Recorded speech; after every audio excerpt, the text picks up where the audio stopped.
Welcome back to the SDC Knowledge Series, where we simplify everyday Revit challenges that directly affect productivity, coordination, and drawing quality. I'm Namrata, and today we're addressing one of the most common Revit questions. Why do some elements appear in floor plans when they shouldn't? And why do some elements disappear when we need them? The answer usually lies in understanding view range and underlay settings.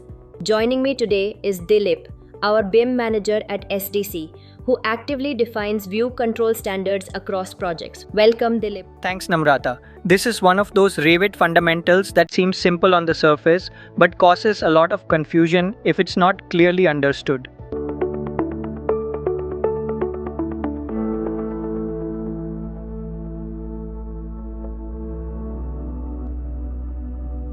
What exactly is the purpose of the underlay setting in Revit? Underlay is primarily a visual reference tool. It allows you to temporarily display elements from levels above or below your current floor plan without actually cutting through them.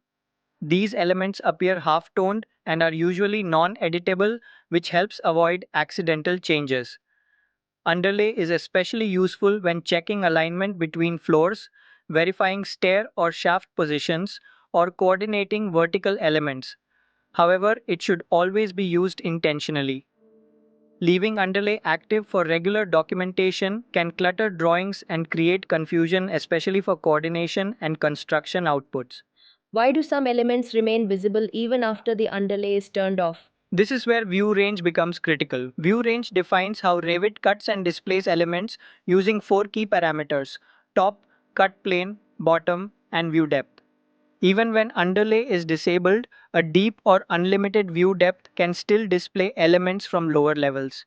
That's why users often believe underlay is the problem, when in reality, the view is simply seeing too far.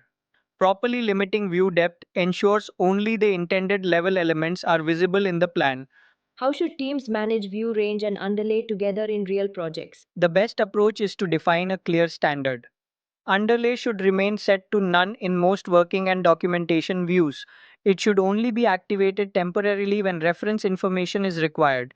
View range, on the other hand, should be carefully calibrated per level to control exactly what appears in the drawing. By keeping the view depth tied to the associated level, teams maintain clean, readable plans and avoid overlapping information from other floors. What's the key takeaway teams should remember? The key is understanding intent. Underlay is meant for reference. View range is meant for control. When users rely on view range for visibility and use underlay only when necessary, models become easier to manage, drawings become clearer, and errors are significantly reduced.